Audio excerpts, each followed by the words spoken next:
শীত যাওয়ানোর আগে মাছ দিয়া আলু টমেটোর এই টকটা আবারও রাইন্দা লাইলাম। আমরা টোনাটুনি দুইজনেরই পছন্দের খাবার। হ্যালো এভরিওয়ান, আসসালামু আলাইকুম। মাসুমাস ব্লগ থেকে আমি মাসুমা আবারও চলে এলাম নতুন আরেকটি শ্বশুরবাড়ির থেকে পিঠাফুলি খাইয়া সন্ধ্যা হওয়ানোর আগে চলে যাইতাছি নিজের বাড়ি।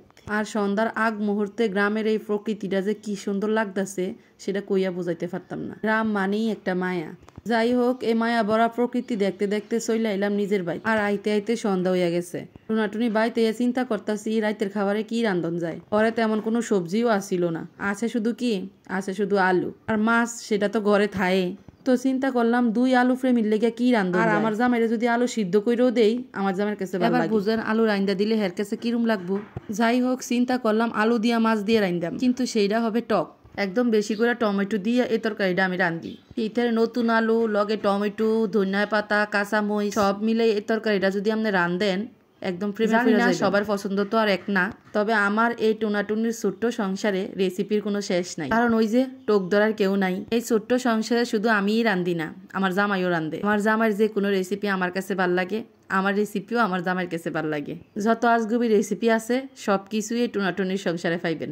যেমন আমার জামাই আমারে ভাত দিয়ে বিরিয়ানি রাইন্দা খাওয়াইছে। আপনারা কইলে কিরা বিশ্বাস করবেন যে কত মজা হইছে? আপনারা যদি চান তাহলে রেসিপি অবশ্যই পাইবেন। আসলে সবকিছু শেয়ার করতে নাই, কিছু কিছু রেসিপি আমরা নিজস্ব ফেসবুকে আইয়া লুতুপুতু ঘষাঘষি মাঝামাঝি এটি আমার জামাইও পছন্দ করে না, আর আমি তো করি নাই। যাই হোক, এই ঘষাঘষি মাঝামাঝি সাপটার কতটুক সেটা সবাই জানে, এটার বিস্তারিত কইয়া লাভ নাই। আইয়েন আমরা তরকারির কথা কই। একদম বেশি কইরা পেঁয়াজ রসুন কুচি কইরা তেলে ভালো কইরা বাইজা আলুডি মশলা দিয়া কষাইয়া বেশি কইরা টমেটো দিয়া কাঁচামরিচ দিয়া ধনিয়া পাতা দিয়া লগে মাছ তো দিবেনি, একটু ঝোল ঝোল থাকবো।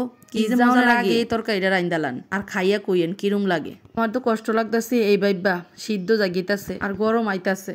যাই হোক, তরকারি দেখে আপনার কাছে কি মনে হইতাছে? তরকারির কালার দেখলেই বুঝবেন তরকারিটা কি মজা হইছে। বাড়িতে কোনো শাকসবজি না থাকলে আলু দিয়া টমেটো দিয়ে এই টকটা রাইন্দা খাইবেন, আর আমার কথা চিন্তা করবেন। খুবই সাদা মিঠা খাবার, কিন্তু খাইতে অনেক মজা আর সময়ও বেশি লাগে না। এই যে আমি গ্রাম থেকে আইলাম, আর আইয়ে হুটহাট করে এই রাতের খাবার রান্না লাইলাম। কোনো ফেরাসানি নাই, পেঁয়াজ ডি কাটবেন, আলু ডি কাটবেন আর রান্না বয় দিবেন। আজকের ভিডিও আপনাদের কাছে ভালো লাগলে হিংসা ফিনারি বাদ দিয়ে লাইক ফলো দিয়ে দিয়েন, আর কমেন্ট করে কিন্তু জানাইবেন কিরম হইছে। শুনেন, ফ্রিতে একটা পরামর্শ দিই। জীবনটা না অনেক ছোট, কেডা কিতা কইলো কেডা কিতা না কইলো সেই চিন্তা না কইরা ছোট জীবনে আপনার যা আছে তা নিয়ে সুখে থাকেন। তো আজকের ভিডিও আর বড় করতেছি না, সবাই অবশ্যই কমেন্ট করে জানাইবেন এই তরকারি কেমন হইছে, আর অবশ্যই ট্রাই করবেন।